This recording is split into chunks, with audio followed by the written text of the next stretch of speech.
Salut zami mwen.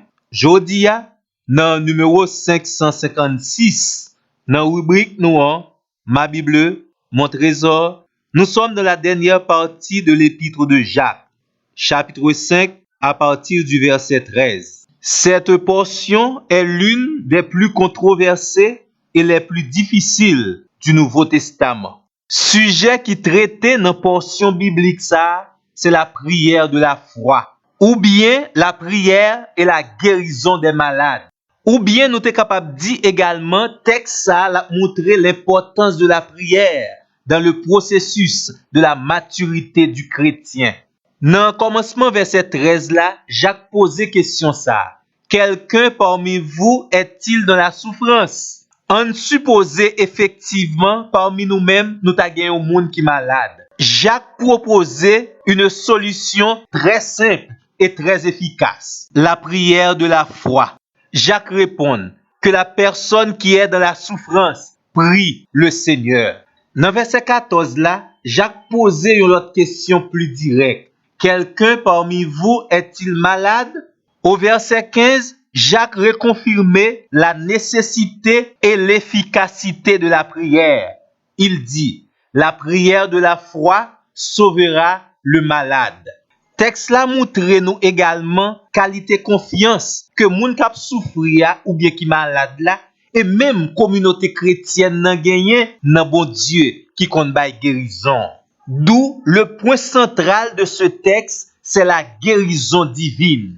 Zami mwen, est-ce que ou croyez dans la guérison divine? Est-ce qu'on a confiance que bon Dieu est capable de guérir maladie ou yo?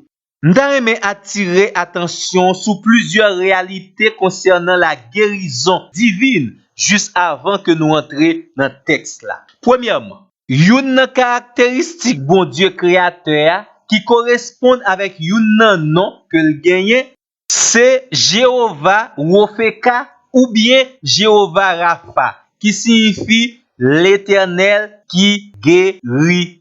Ou capable lire dans Exode 15, verset 16. N'oubliez pas, dans la langue hébraïque, le plus souvent, le nom identifie l'une des missions de la personne.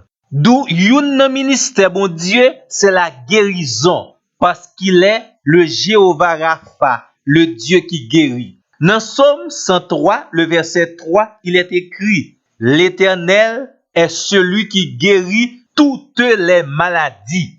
1 Pierre 1er, verset 24, rappelez-nous, par les maîtrissures de Jésus, nous avons été guéris. N'a tout rappelé que c'est pas parce que bon Dieu pas capable qui fait les chrétiens malades ou bien a souffri, bien que les prier le Seigneur pour qu'on réponde. Nous capables avancer plusieurs raisons. Premièrement, bon Dieu grand monde, il fait salver. D'ailleurs, tout ça nous recevoir de la part de Dieu, ce n'est qu'une question de grâce. Deuxièmement, même Jean dans l'histoire de Lazare, le frère de Marthe et de Marie que nous joignons dans Jean chapitre 11, certaines maladies sont pour la gloire de Dieu. Rappelez-vous que la gloire de Dieu se manifeste dans la faiblesse de l'homme. Troisièmement, nous faites pour nous rappeler nous que toutes les maladies sont de manière générale le résultat du péché dans le monde. Quatrièmement, 1 Corinthiens chapitre 11, verset 30 révèle-nous que certaines fois, la maladie est le résultat direct du péché dans la vie d'une personne. Texte l'a révélé en pile dans Corinthiens, où t'es malade parce que où t'es prend cette scène avec des péchés sans confesser dans la vie. Li bon pour nous rappeler également, selon plusieurs textes, surtout nous joindre dans le livre de Job, chapitre 1er, verset 8, c'est pas toujours péché qui menait maladie. Dans le cas de Job, c'est pas parce que il était péché qui fait maladie, t'es tombé sur lui-même. Dans Jean, chapitre 9, verset 2 à 3, Jésus rappelait que l'homme qui était aveugle là, c'est pas parce que il était fait péché. Ça qu'arrive également, yon moun, un chrétien, li en bonne santé spirituelle, mais li malade dans corps physique li.